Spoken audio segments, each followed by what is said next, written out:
പിതാവിന്റെയും പുത്രന്റെയും പരിശുദ്ധാത്മാവിന്റെ നാമത്തിൽ ആമേൻ.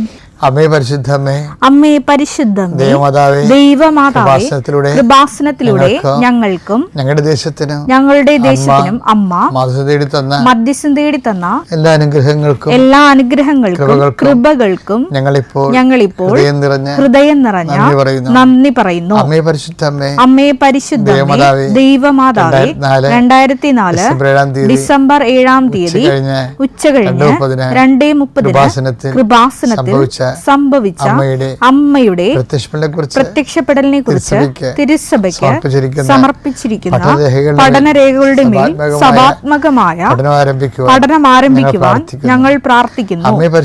അമ്മേ പരിശുദ്ധമേ, ഭൂസ്വർലോകങ്ങളുടെ രാജ്ഞിയായ അങ്ങേയ്ക്ക് ഭൗമ സംരക്ഷണത്തിനായി പ്രപഞ്ചപ്രകൃതിയെ തന്നെ തിരുസഭ പ്രതിഷ്ഠിക്കുവാൻ ഈ പ്രത്യക്ഷീകരണ വഴി ഇടയാക്കണമേ. പരിശുദ്ധമ്മേ, ജപമാല മാതാവേ, സകല കൃപാസനം പ്രാർത്ഥനകളോടും ചേർത്ത് ഞങ്ങളിപ്പോൾ പ്രാർത്ഥിക്കുന്ന ഈ കുടുംബത്തിന്റെ പ്രത്യേക നിയോഗം പറമക്കളെ.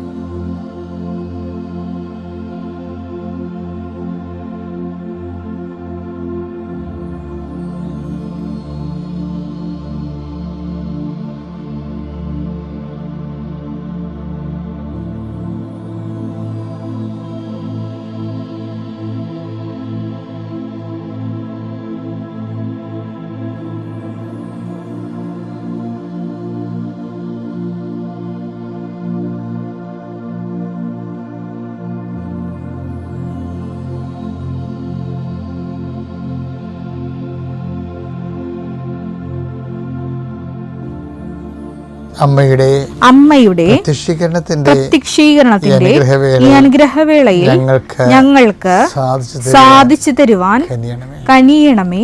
വിശ്വാസ പ്രമാണം. സർവശക്തനായ പിതാവും ആകാശത്തിന്റെയും ഭൂമിയുടെയും സൃഷ്ടാവുമായ ദൈവത്തിൽ ഞാൻ വിശ്വസിക്കുന്നു. അവിടുത്തെ ഏകപുത്രനും ഞങ്ങളുടെ കർത്താവുമായ ഈശോമിശിഹായിലും ഞാൻ വിശ്വസിക്കുന്നു. ഈ പുത്രൻ പരിശുദ്ധാത്മാവിനാൽ ഗർഭസ്ഥനായി കന്യകാമറിയത്തിൽ നിന്ന് പിറന്ന് പൊന്തിയോസ് പീലാത്തോസിന്റെ കാലത്ത് പീഡകൾ സഹിച്ച് കുരിശിൽ തറയ്ക്കപ്പെട്ട് മരിച്ച് അടക്കപ്പെട്ട് പാതാളങ്ങളിൽ ഇറങ്ങി മരിച്ചവരുടെ ഇടയിൽ നിന്ന് 3-ാം നാൾ ഉയർത്ത് സ്വർഗത്തിലേക്ക് എഴുന്നള്ളി സർവശക്തിയുള്ള പിതാവായ ദൈവത്തിന്റെ വലതുഭാഗത്തിരിക്കുന്നു. അവിടെ നിന്ന് ജീവിക്കുന്നവരെയും മരിച്ചവരെയും വിധിക്കുവാൻ വരുമെന്നും ഞാൻ വിശ്വസിക്കുന്നു. പരിശുദ്ധാത്മാവിലും ഞാൻ വിശ്വസിക്കുന്നു. വിശുദ്ധ കത്തോലിക്കാ സഭയിലും പുണ്യവാന്മാരുടെ ഐക്യത്തിലും പാപങ്ങളുടെ മോചനത്തിലും ശരീരത്തിന്റെ ഉയർപ്പിലും നിത്യമായ ജീവിതത്തിലും ഞാൻ വിശ്വസിക്കുന്നു. ആമേൻ. സ്വർഗ്ഗസ്ഥനായ ഞങ്ങളുടെ പിതാവേ, അങ്ങയുടെ നാമം പൂജിതമാകണമേ. അങ്ങയുടെ രാജ്യം വരണമേ. അങ്ങയുടെ തിരുമനസ് സ്വർഗത്തിലെ പോലെ ഭൂമിയിലുമാകണമേ. അന്നു വേണ്ടുന്ന ആഹാരം ഇന്ന് ഞങ്ങൾക്ക് തരണമേ. ഞങ്ങളോട് തെറ്റ് ചെയ്യുന്നവരോട് ഞങ്ങൾ ക്ഷമിക്കുന്നത് പോലെ ഞങ്ങളുടെ തെറ്റുകൾ ഞങ്ങളോടും ക്ഷമിക്കണമേ. ഞങ്ങളെ പ്രലോഭനത്തിൽ ഉൾപ്പെടുത്തരുതേ, തിന്മയിൽ ഞങ്ങൾ രക്ഷിക്കണമേ. ആമേൻ. നന്മ നിറഞ്ഞ മറിയമേ, സ്വസ്തി. കർത്താവ് അങ്ങയുടെ കൂടെ സ്ത്രീകളിൽ അങ്ങ് അനുഗ്രഹിക്കപ്പെട്ടവളാകുന്നു. അങ്ങയുടെ ഉദരത്തിൻ ഫലമായി ഈശോ അനുഗ്രഹിക്കപ്പെട്ടവനാകുന്നു. പരിശുദ്ധ മറിയമേ, തമ്പുരാന്റെ അമ്മേ, പാപികളായ ഞങ്ങൾക്ക് വേണ്ടി ഇപ്പോഴും ഞങ്ങളുടെ മരണസമയത്തും തമ്പുരാനോട് അപേക്ഷിക്കണമേ. ആമേൻ. കർത്താവേ, അങ്ങയുടെ മക്കളുടെ യാത്രകളെ ഞാൻ ആശീർവദിക്കുന്നു. കർത്താവേ, നിന്റെ വിശുദ്ധ പൗരോഹിത്യത്തെ മഹത്വപ്പെടുത്തണമേ. കർത്താവെ, സഭയിലുള്ള സാന്നിധ്യം പ്രകടമാക്കണമേ. 39 വർഷം ഞാൻ അർപ്പിച്ച കൃപാനയുടെ യോഗ്യതയാൽ കൃപാസനത്താര ജീവനോടെ പ്രത്യക്ഷപ്പെട്ട പരിശുദ്ധ അമ്മയുടെ മാധ്യസ്ഥതയിലെ ലോകമെമ്പാടും ഈ പ്രാർത്ഥന കൂടുന്ന എല്ലാ മക്കളെയും ഞാൻ ആശീർവദിക്കുന്നു.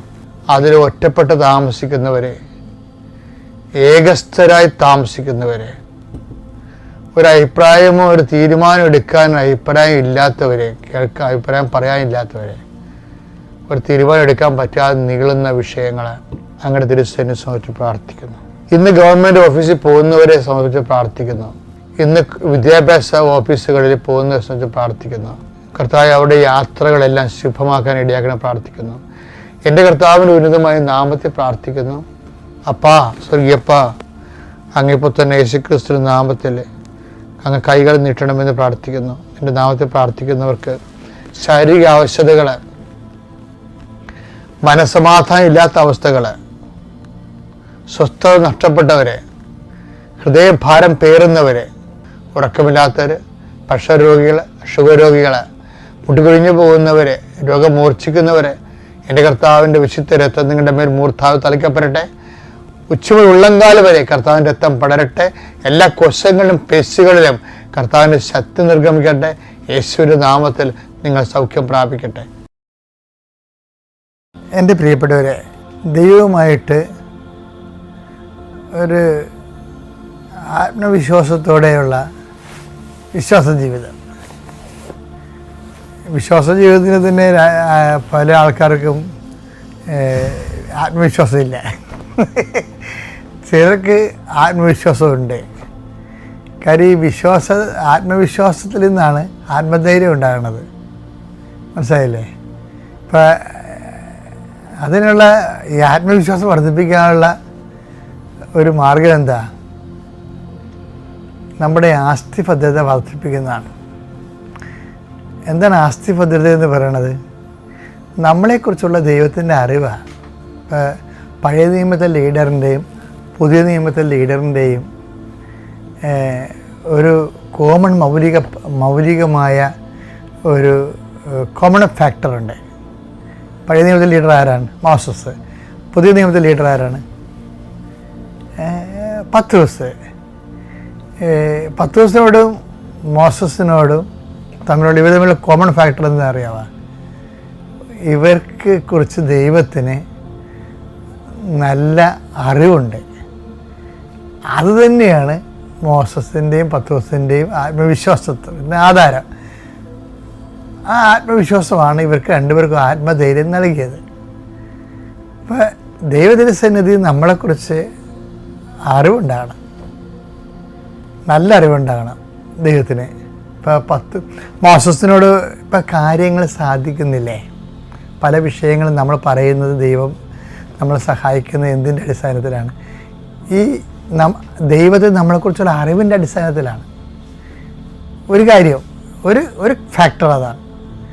ഇപ്പോൾ ഉദാഹരണത്തിന് ദൈവം പറയുന്നില്ലേ, നീ ഈ പറഞ്ഞ കാര്യവും ഞാൻ നിനക്ക് ചെയ്തു തരാം.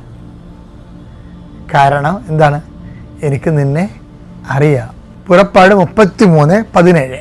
കർത്താവ് മോശയോട് പറഞ്ഞു, നീ ആവശ്യപ്പെട്ട ഈ കാര്യവും ഞാൻ ചെയ്യും. കർത്താവ് മോശയോട് പറഞ്ഞു, നീ ആവശ്യപ്പെട്ട ഈ കാര്യവും. പല പല കാര്യങ്ങൾ ആവശ്യപ്പെട്ടിട്ടുണ്ട്. ഇപ്പം എക്സസൈസ് കാര്യത്തിൻ്റെ അധിക കാര്യമായി ഇപ്പം. അപ്പം ഈ അധിക കാര്യമാണെങ്കിൽ പോലും ഞാൻ നിനക്ക് ചെയ്തു തരാം. കാരണം എന്താണ്? എന്തെന്നാൽ നീ എന്റെ പ്രീതി നേടിയിരിക്കുന്നു. നിന്നെ എനിക്ക് നന്നായി അറിയാം. ഇപ്പം രണ്ട് കാര്യങ്ങൾ. അതായത് ദൈവത്തിന് അറിയാവുന്നതിൻ്റെ അടിസ്ഥാനം എന്താണ്? ദൈവത്തിൻ്റെ കൃപയ്ക്ക് പാത്രമാകണതാണ്. അപ്പം ദൈവത്തിൻ്റെ കൃപയ്ക്ക് പാത്രമാകുന്ന കുറേ കാര്യങ്ങൾ മോസസിൻ്റെ നിലപാടിലും നയത്തിലും സമീപനത്തിലുമൊക്കെ ഉണ്ട്. അതാണ് ഇങ്ങനെ ലീഡറാക്കണതിൻ്റെ കാരണം. അപ്പം അതിൻ്റെ അകത്ത് ഒരു കാരണത്തിനാല് ഇപ്പോൾ അബിമലേക്കും അവരുടെ യുദ്ധമില്ലേ, പുറപ്പാട് 17 യുദ്ധം. അപ്പോൾ മോസസ് യുദ്ധം, പ്രാർത്ഥനയെ യുദ്ധം പോലെ തന്നെയാണ് കാണുന്നത്. ജോഷുവനെ യുദ്ധം ചെയ്യാൻ വിടുന്ന പോലെ തന്നെയാണ് മോസസ് പ്രാർത്ഥനയെ കാണുന്നത്. താഴ്വാരങ്ങളിൽ ജോഷുവ യുദ്ധം ചെയ്യുമ്പോൾ മലമുകളിൽ മോസസ് യുദ്ധം ചെയ്യും. എന്താണ്? കൈ ഉയർത്തിപ്പിടിച്ച് നിന്നാണ് യുദ്ധം ചെയ്യും. പ്രാർത്ഥനാ ജീവിതത്തിന് ഒത്തിരി പ്രാധാന്യം കൊടുത്ത ഒരാളാണ് മോസസ്. പക്ഷേ അത് എൻ്റെ കാരണം എന്ന് വെച്ച് കഴിഞ്ഞാൽ not by merit but by grace. അതുകൊണ്ട് മോസസ് എന്ന് പറയുന്നുണ്ട് പുറപ്പാട് 14:14, കർത്താവ് നിങ്ങൾക്ക് വേണ്ടി യുദ്ധം ചെയ്യും, നിങ്ങൾ മൗനമായിരുന്നാൽ മതി. പുറപ്പാട് 17:11, മോശ കരങ്ങളുയർത്തി പിടിച്ചിരുന്നപ്പോഴെല്ലാം അപ്പൊ യുദ്ധം ചെയ്യണത് യുദ്ധമാണത്. എന്താണ്? മോസസ് യുദ്ധം ചെയ്തപ്പോഴെല്ലാം, പ്രാർത്ഥിച്ചപ്പോഴെല്ലാം എന്നുള്ള രീതിയിലാണ് പറയണത്. മോസസ് കരങ്ങൾ ഉയർത്തി പിടിച്ചപ്പോഴെല്ലാം ഇസ്രായേൽ വിജയിച്ചുകൊണ്ടിരുന്നു. കരങ്ങൾ താഴ്ത്തിയപ്പോൾ അമലേക്യർക്കായിരുന്നു വിജയം. ഇത് ജോഷുവായും ഇത് അംഗീകരിക്കുന്നുണ്ട്. കാര്യം വാളുകൊണ്ടല്ല ഇസ്രായേൽ യുദ്ധം ചെയ്യണത്, കർത്താവിൻ്റെ വചനം കൊണ്ടാണെന്ന് ഉള്ള ഈ ആശയം യുദ്ധം ചെയ്യുന്ന ആളിനുമുണ്ട്. അതുകൊണ്ടാണ് അഹ്റോനും ഹൂറും മോസസിന് ഒരു കല്ല് നീക്കിയിട്ട് കൊടുത്തിട്ട് അപ്പുറത്ത് ഇപ്പുറത്ത് നിന്നുകൊണ്ട് മോസസിൻ്റെ കൈകൾ സ്വർഗത്തിലേക്ക് ഉയർത്തിപ്പിടിച്ചുകൊണ്ട് നിൽക്കണത്. എന്തൊരു കാഴ്ചയാണെന്നറിയാവോ? നമ്മളൊരു ജന്മം പറഞ്ഞാൽ തീരത്തില്ല അതിൻ്റെ ഊർജ്ജമെന്ന്. അത്രയ്ക്ക് ഊർജ്ജസ്രോതസ്സാണ് ആ സംഭവം. അത്യപൂർവ ദൈവാനുഭവങ്ങൾ ഇനി നിങ്ങൾക്കും സ്വന്തം. ഈ യൂട്യൂബ് ചാനൽ ഇതുവരെ സബ്സ്ക്രൈബ് ചെയ്തിട്ടില്ലെങ്കിൽ ഇപ്പോൾ തന്നെ സബ്സ്ക്രൈബ് ചെയ്യുക. ഈ വീഡിയോ ഇപ്പോൾ തന്നെ നിങ്ങളുടെ സുഹൃത്തുക്കൾക്ക് ഷെയർ ചെയ്തുകൊണ്ട് കർത്താവിൻ്റെ പ്രേക്ഷിതരാകുക.